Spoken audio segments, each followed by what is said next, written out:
네, 여러분 안녕하세요.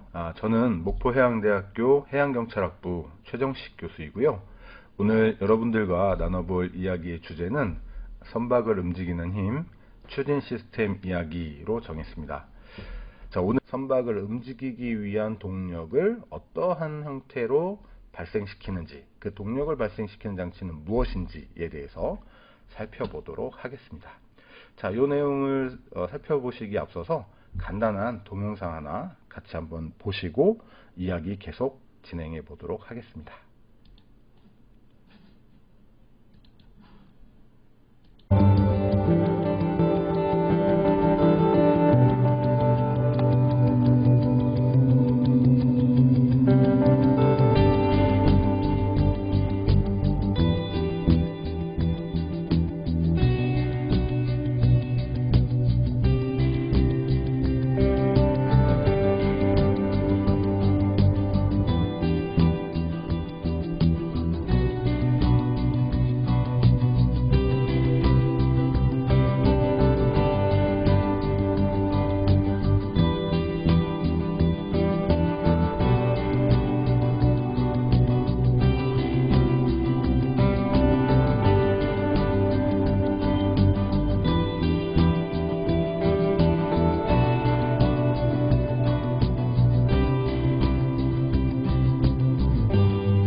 네, 잘 보셨나요? 지금 보셨던 이 선박은 세계에서 가장 큰 컨테이너 선박이 되겠는데요.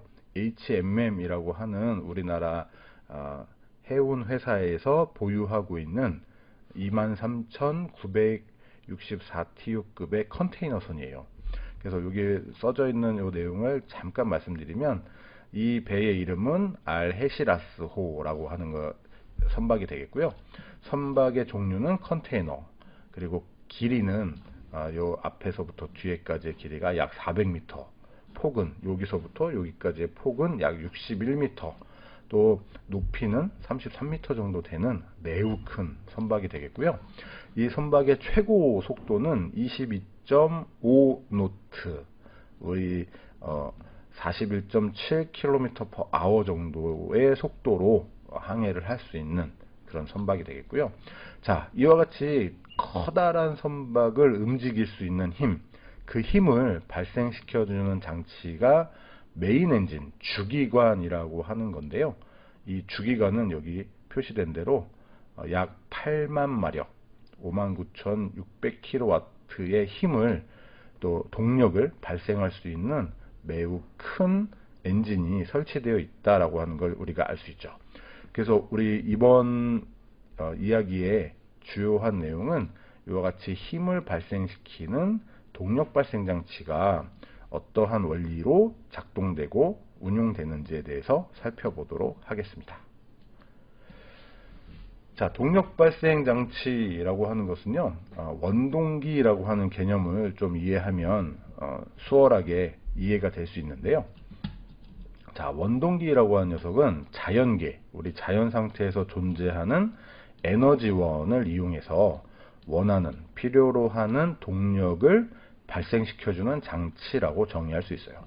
자, 자연계에 존재하는 에너지원은 크게 수력, 풍력, 또 지열 등과 같은 물리적인 에너지가 있겠고요. 또 석유나 석탄, 천연가스 등과 같은 화학적인 에너지, 그리고 우라늄 등과 같은 원자핵 에너지가 자연계에 존재를 하고 있죠. 이 중에서 필요로 하는 에너지원, 원하는 에너지원을 이용해서 우리가 필요로 하는 동력을 발생시키는 장치라고 이해를 하시면 되겠습니다. 자, 그 다음에 기계적인 에너지라고 하는 개념이 나오게 되는데요. 기계적인 에너지는 회전운동이라든지 또는 직선 왕복 운동의 형태로서 사용자의 필요에 의해서 제어될 수 있는 에너지를 의미해요. 자, 조금 어려운 말인데요. 우리가 원하는 형태로 동력을 발생시키도록 어떤 작동을 시킬 수 있는 그러한 에너지를 기계적인 에너지라고 이해하시면 되겠습니다. 자, 에너지 형태에 따라서 분류를 해보면요, 요 물리적인 에너지, 화학적인 에너지, 원자핵 에너지 이렇게 크게 세 가지 정도로 나눠 볼 수 있는데, 물리적인 에너지, 수력이라고 하는 물리적인 에너지를 이용해서 동력을 발생시키는 장치에는 수차라는 게 있겠고요.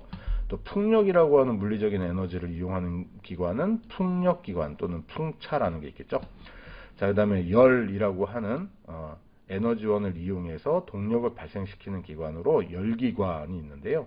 오늘 이 주제에서 살펴볼 내용이 이 열기관에 대한 부분이에요.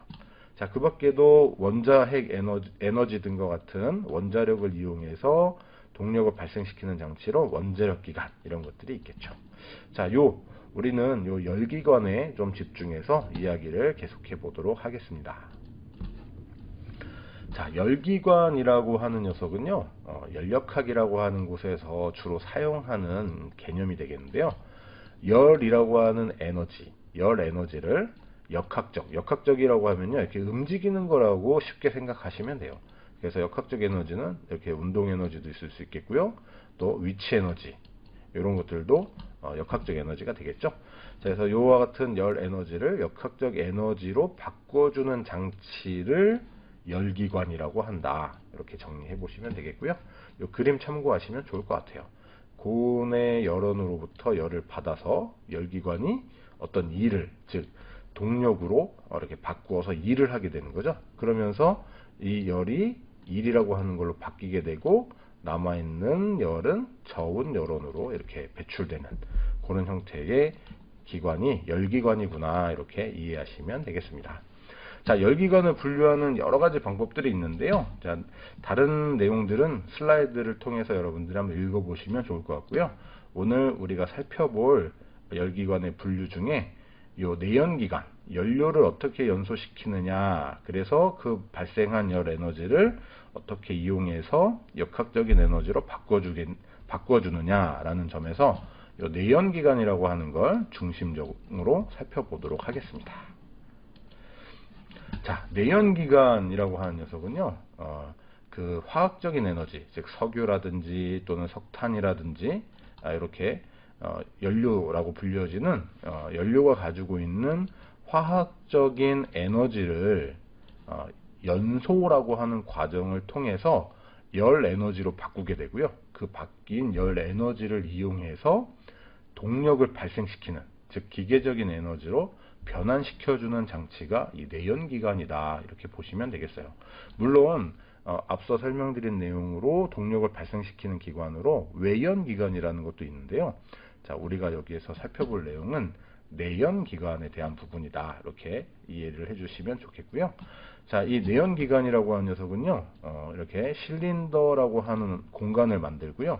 이 공간 안에 여기서 말씀드린 연료, 화학적인 에너지를 가지고 있는 연료를 이 만들어진 공간에 투입을 하고, 이 공간에 투입된 연료 그리고 공기와 섞여 있는 이 형태의 혼합기를 연소, 즉 빠르게 연소시키는 폭발이라고 하는 과정을 통해서 피스톤이라고 하는 장치를 상하 운동을 시키면서 이 피스톤에 연결되어 있는 크랭크 축들을 이렇게 회전시킴으로 해서 원하는 동력을 발생시켜주는 장치라고 이해하시면 되겠습니다.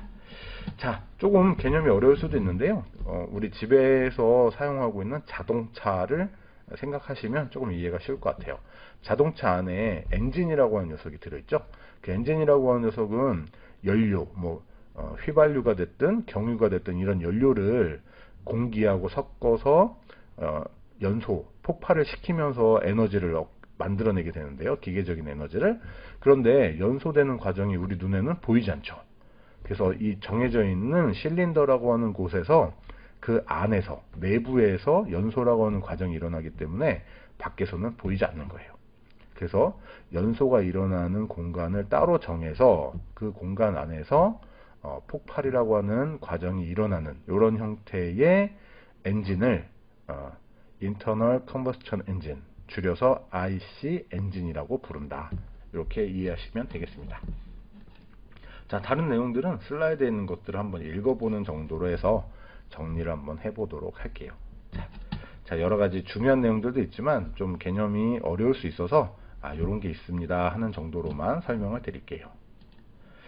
자, 그 다음에 기본적인 내연기관의 용어들이 몇 가지 나오는데요.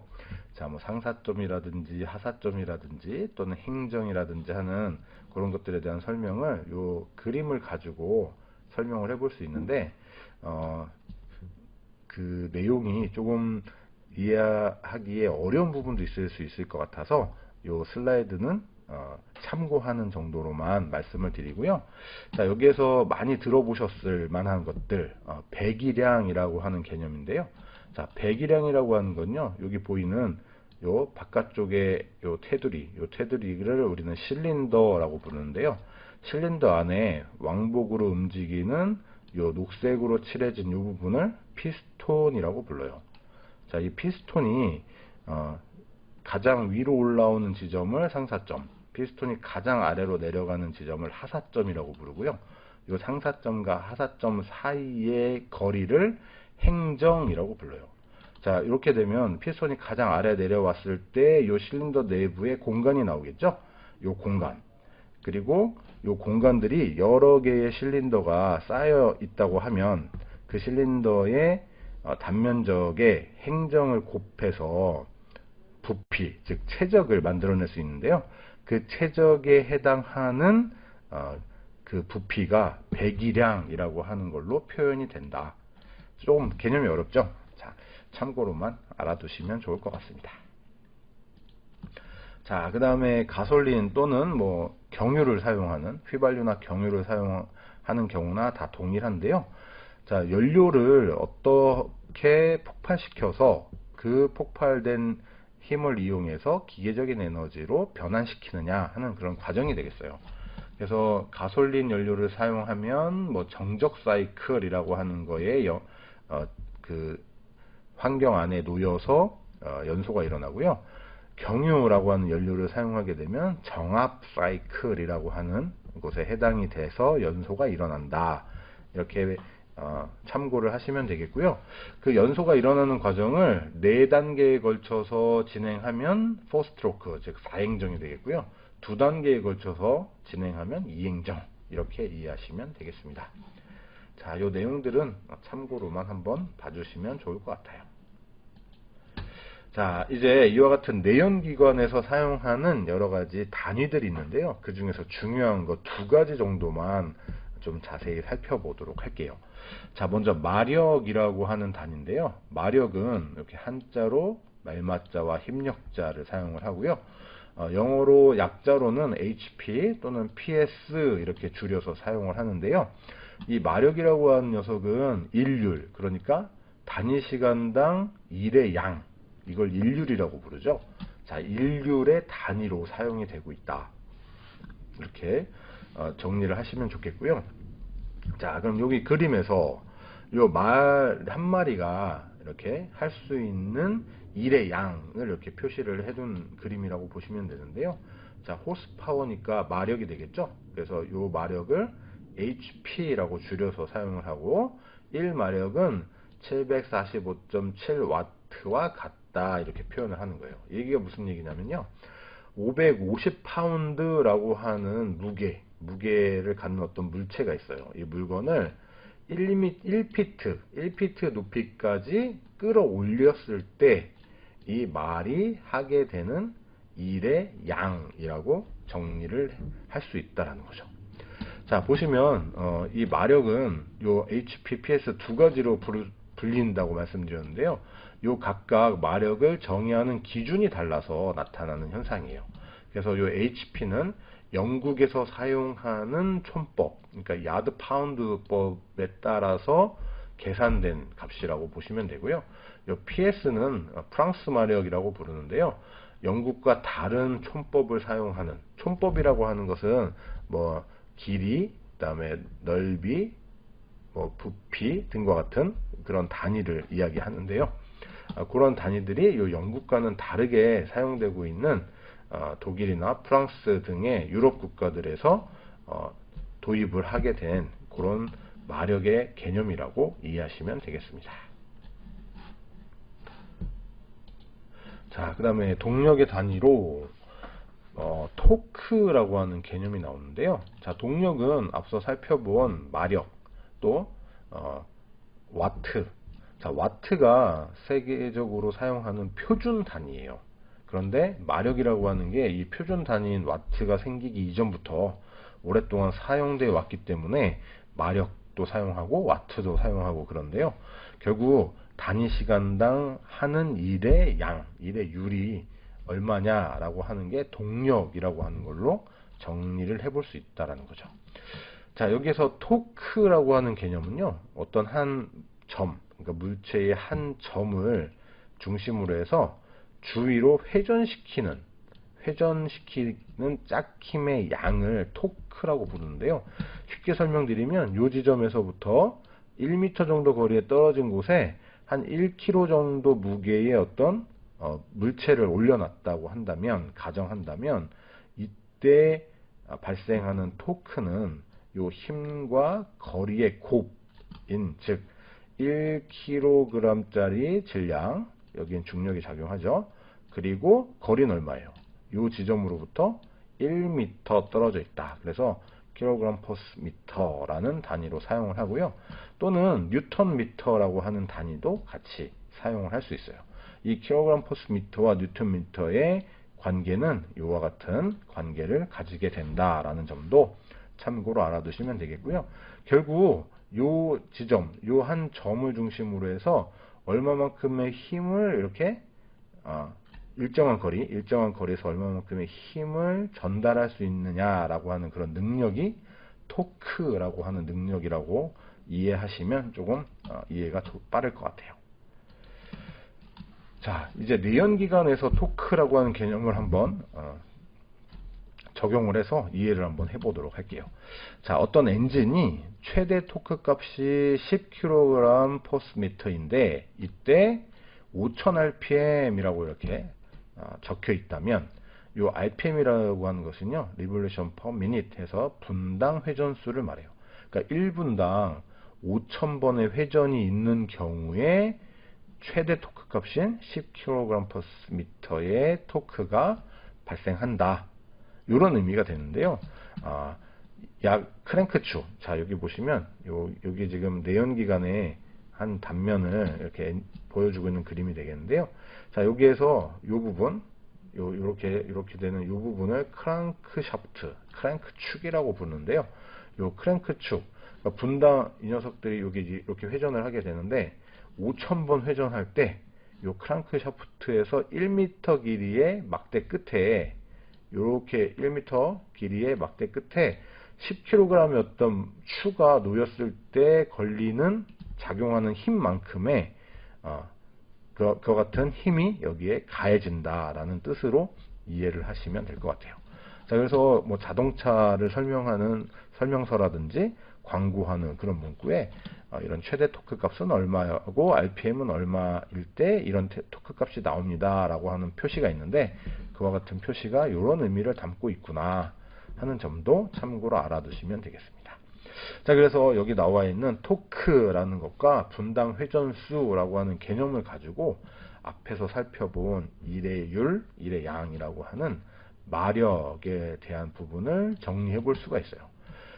마력이라고 하는 녀석은 결국 토크에다가 회전수를 곱해서 산출할 수 있다라고 하는 점이 결론으로 이렇게 도출이 되게 된다 라고 하는 점도 참고로 알아두시면 좋겠습니다. 네, 이제 오늘 이야기의 마지막 부분이 되겠는데요. 자, 이제 선박의 추진 시스템이라고 하는 부분에 대해서 이야기를 나눠보도록 할게요. 자, 지금까지 선박의 정의, 그리고 또 선박의 종류, 그리고 그와 같은 커다란 선박부터 작은 선박까지 우리가 원하는 형태로 움직이거나 또는 항해할 수 있도록 해주는 힘, 이런 힘은 어떻게 발생되는지 하는 동력 발생 장치에 대한 원리 등에 대해서 이야기해 봤는데요. 이렇게 앞에서 이야기한 내용들을 잘 정리해서 마지막으로 오늘 이야기하고 싶은 선박의 추진 시스템이 무엇인지에 대해서 살펴보도록 하겠습니다. 자, 이 추진 시스템을 말씀드리기에 앞서서 간단한 동영상을 하나 같이 보시고 그리고 이야기 계속 나누어 보도록 할게요.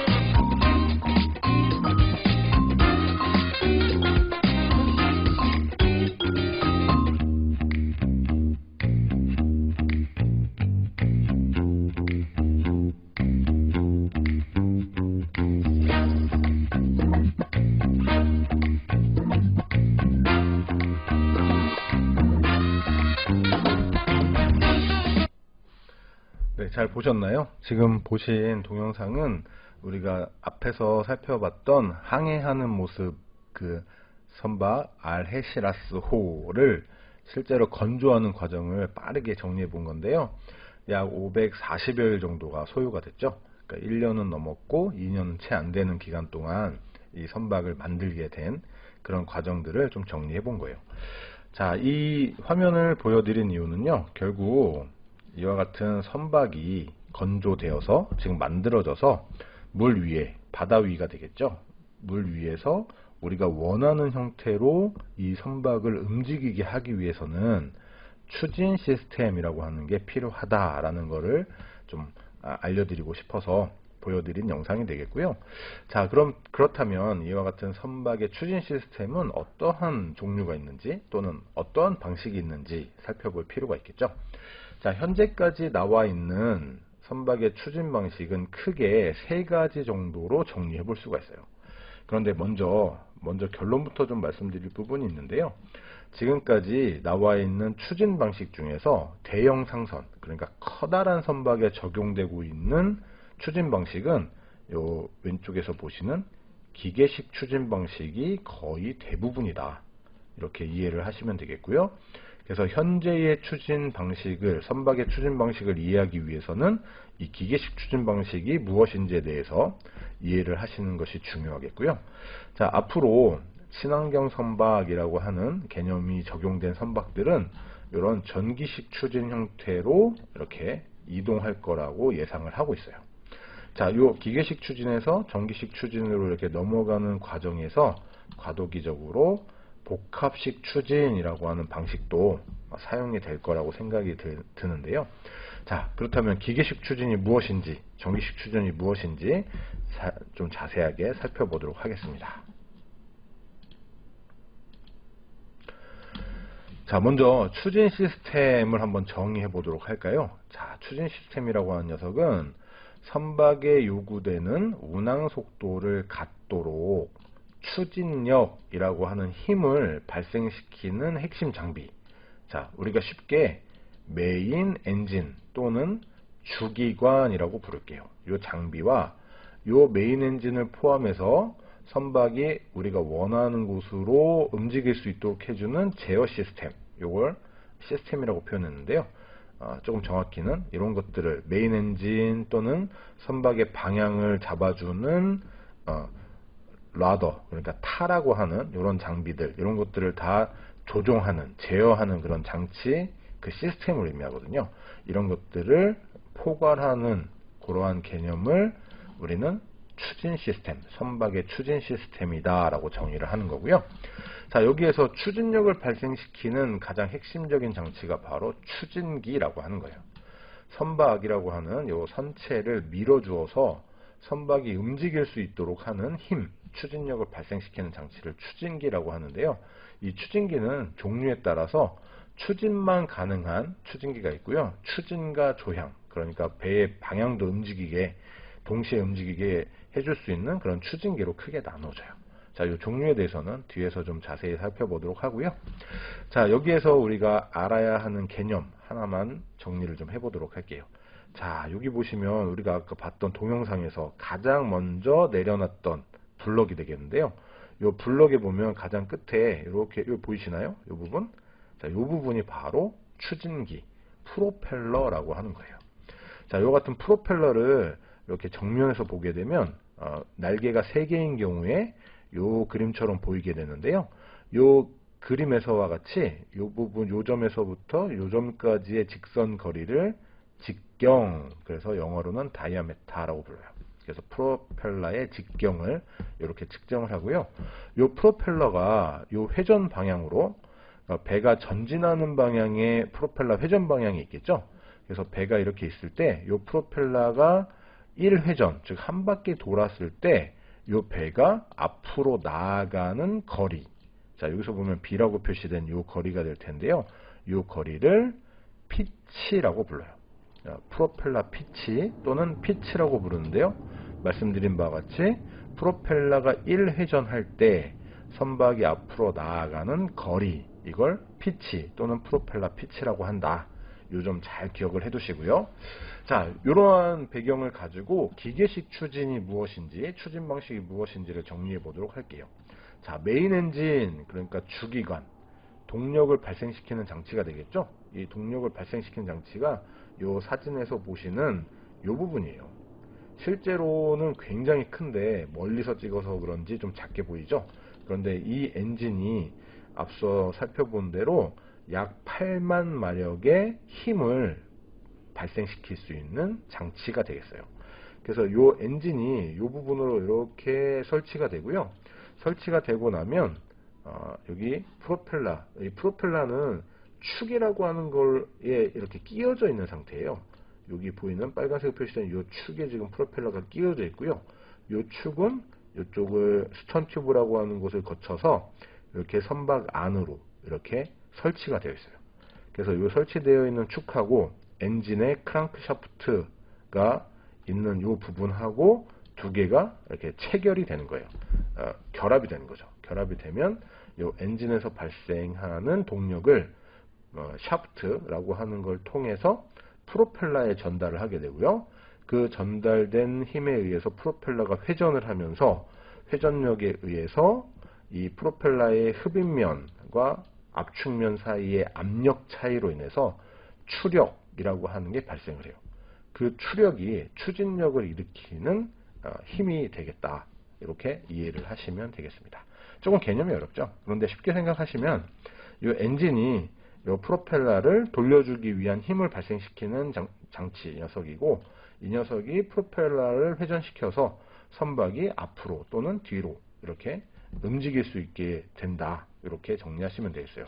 이러한 형태, 즉 화학적인 에너지, 연료를 가지고 엔진이라고 하는 거에 의해서 기계적인 힘으로 변화를 한 다음에 변환된 기계적인 힘을 프로펠러에 전달해서 프로펠러가 선박을 추진하는, 추진력을 만드는 이런 형태의 추진 방식이 기계식 추진이다. 이렇게 이해하시면 되겠습니다. 자, 이제 선박 추진 시스템이 그러면 어떠한 종류들이 있는지, 그리고 특징은 무엇인지를 살펴보면 오늘 이야기가 마무리가 될 것 같아요. 자, 크게 추진만 가능한 추진기, 또 어떤 게 있었죠? 추진과 조향이 가능한 추진기, 이렇게 두 가지 종류로 크게 나눠볼 수 있다고 했는데요. 먼저 추진만 가능한 추진기들을 한번 살펴볼게요. 자, 페달 휠이라고 하는 건데요. 외륜이라고 부르는데 이 부분이에요. 일종의 수차죠. 물을 여기 회전하면서 물을 밖으로 차내고 그 힘으로 배가 움직이게 되는, 이 스크류 프로펠러라고 하는 게 출현하기 이전에 선박을 움직이게 하는, 즉 추진력을 발생시키는 장치로 많이 사용이 됐는데요. 이 스크류 프로펠러, 그러니까 스크류니까 나사 같이 생겼죠. 이렇게 나사 모양으로 되어 있는 형태인데, 이 형태의 프로펠러가 개발되면서 이와 같은 외륜, 즉 수차는 거의 사용되고 있지 않아요. 자, 보시는 이 사진은 미국의 강에서 유람선으로 사용되고 있는 선박에 부착되어 있는 수차의 모습을 이렇게 예로 나타낸 사진이 되겠고요. 자, 그러면 이 외륜을 물리친, 외륜을 이렇게 퇴출시킨 요 추진기, 스크류 프로펠러, 지금 사용하고 있는 선박의 거의 100%라고 해도 과언이 아닐 정도로 대부분의 선박이 사용하고 있는 추진기가 이 스크류 프로펠러다. 이렇게 이해하시면 되겠어요. 자, 보시는 이런 그림과 같은 이런 구조, 형태, 띄고 있는데요. 선박 아래쪽 선미라고 하는데요. 선박의 앞쪽을 선수, 뒤쪽을 선미라고 부르는데요. 선미 쪽에 설치가 되는 게 일반적이고요. 날개는 뭐 3개에서 5개 정도 이렇게 되는 것이 일반적이다.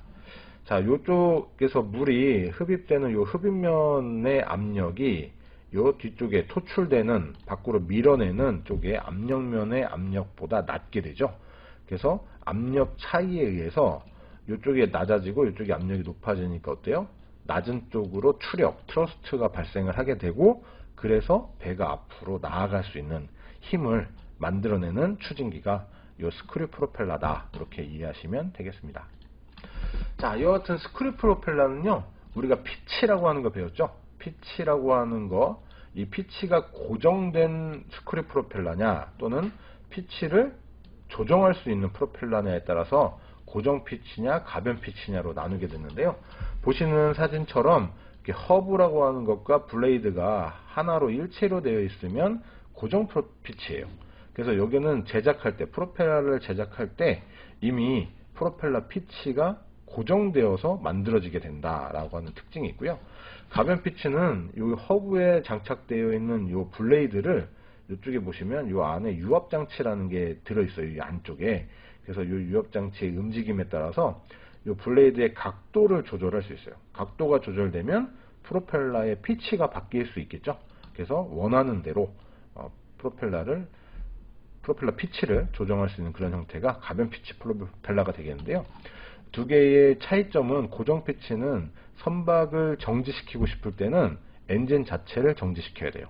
왜냐하면 선박의 속도는 이 고정 피치 프로펠러인 경우에 RPM, 그러니까 메인 엔진의 RPM을 가지고 조정을 해야 되는 그런 특징이 있고요.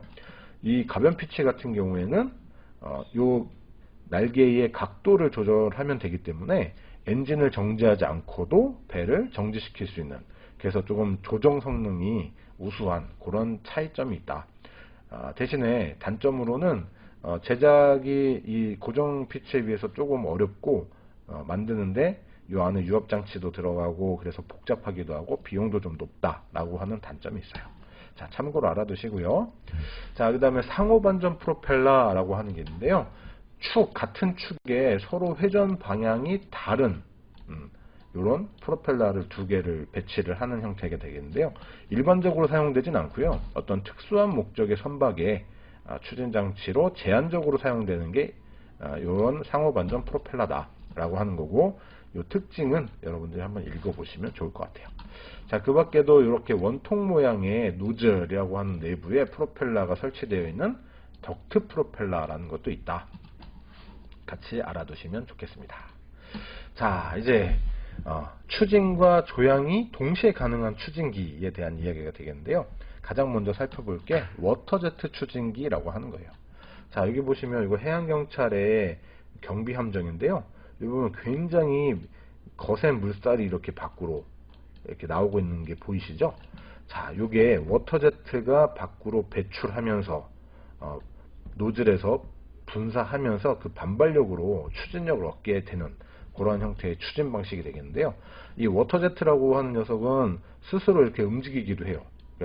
여기에 신호를 주면 원하는 각도로 방향으로 움직이기 때문에 별도의 이 선박의 방향을 조정해주는 라더라고 하는 타라고 하는 게 별도로 필요 없는 그런 추진 방식이라고 보시면 되겠어요. 그래서 추진과 조향이 동시에 가능한 추진기다 이렇게 얘기를 하는데요.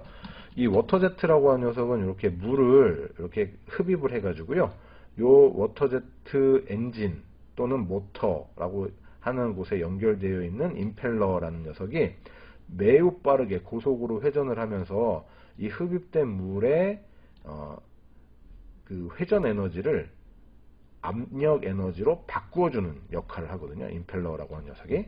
그래서 이렇게 압력으로 바꾸어지게 되면 속도가 압력으로 바뀌면서 압력이 높아지게 돼요. 그 높아진 압력을 갖는 요 물, 워터를 노즐을 통해서 분사를 하게 되면 그 분사의 반발력으로 이 추진력을 얻게 되는 그런 원리라고 이해하시면 되겠습니다. 자, 두 번째는 포드 프로펠러라고 하는데요. 포드라고도 하고 또는 아지무스라고도 부르는데, 이 포드 프로펠러로 불리우는 추진기는요, 가장 큰 특징이 전기를 사용한다라는 거예요. 자, 지금까지 우리가 살펴본 것들은 다 엔진에 연결되어 있거나 또는 엔진이 이렇게 모터가 긴 축을 이용하는 복합식이라든지 뭐 이런 것들이었는데, 이 포드 프로펠러는 모두 다 전기 모터를 이용해서만 사용을 하도록 이렇게 만들어져 있어요. 자, 그래서 여기 보시는 이 그림이 원리를 표현하고 있는 건데요. 자, 엔진에서 연결되어 있는 이 발전기, 제너레이터가 전기를 만드는 장치죠. 이 만들어진 전기를 이 포드 프로펠러에 이렇게 전선의 형태로 연결을 해서 전기 에너지를 이쪽에 공급을 하면 이 프로펠러하고 연결되어 있는 전기 모터가 전기를 받아서 회전하면서 이 프로펠러를 돌려주는 그런 형식이에요. 그리고 또 다른 가장 큰 특징은 이 포드 자체가 360도로 회전이 가능하다라는 거예요. 그래서 보시면 이렇게 포드가 앞에도 설치되고 뒤에도 설치되고 또 앞에 2개, 뒤에 2개 이렇게 설치됐다고 보면 이 각각의 포드가 360도로 다 회전이 가능해요. 그러니까 어때요? 우리가 원하는 방향으로 매우 신속하고 정확하게 회전할 수 있겠죠. 그래서 이 조향 성능이 굉장히 좋은 그러한 형태의 추진 방식이 이 포드 프로펠러를 사용하는 추진 방식이다. 이렇게 이해를 하시면 되겠고요. 그 밖의 내용은 여러분들이 한번 읽어보시면 좋을 것 같습니다. 자, 이제 오늘 이야기의 마지막 부분이 되겠는데요. 보이스 슈나이더 프로펠러라고 하는 건데, 사실 이 보이스 슈나이더라고 하는 거는 독일 회사에서 생산한 제품의 이름이에요. 그래서 그 제품의 이름이 추진 방식을 이렇게 대표하는 그런 걸로 사용이 되고 있는 좀 특이한 케이스가 되겠는데요. 자, 이 보이스 슈나이더 프로펠러는 이렇게 선체 아래쪽에 수면에 잠기지만 수면과 거의 평행한 그런 형태의 원판을 이렇게 하나씩 설치를 해요. 뭐 한 군데 설치할 수도 있고 2군데 할 수도 있고 3군데, 4군데 할 수도 있어요. 필요에 따라서 설치를 하는 거고요. 이 설치된 원판이 이렇게 한 축을 중심으로 해서 이렇게 회전을 할 때 이 원판에 설치되어 있는 날개들, 이 날개들도 각자의 축을 가지고 회전을 하게 돼요. 이렇게 회전을 하게 되면 이 원판이 회전하면서 날개들이 또 동시에 1회전씩 하는 이 과정에서 추력이라고 하는 게 발생을 하게 되는데요. 이 추력이 발생하는 방향을 이 날개들의 회전 각도를 조절함으로써 방향을 바꿀 수가 있어요. 그러니까 이 트러스트가 추력이 발생하는 방향이 바뀌게 되면 배의 움직이는 방향도 역시 바꿀 수 있겠죠. 자, 그와 같은 원리를 이용해서 추진력을 얻고 배의 방향을 원하는 대로 바꿀 수 있는 동력 전달 방식 추진 시스템이 보이스 슈나이더 프로펠러다라고 하는 것까지 설명을 드리면서 오늘 많은 이야기들을 좀 전달해 드리고 싶어서 좀 긴 시간 동안 말씀을 드리게 됐는데요. 우리 선박이라고 하는 구조물은 사실 잘 접하기는 어려운 그런 특별한 또는 특수한 그런 특징을 갖고 있는데요. 이와 같은 선박에 관심을 조금 더 가져주셨으면 좋겠다라고 하는 뜻을 담아서 선박을 움직이는 힘, 추진 시스템 이야기라는 주제로 과학 특강 진행해 보았습니다. 자, 여러분들에게 조금이나마 도움이 되었기를 기대해 보고요. 다음에 또 이와 같은 좋은 기회가 있으면 여러분들 다시 한번 찾아뵐 것을 약속드리고 오늘 이야기는 여기에서 마무리하도록 하겠습니다.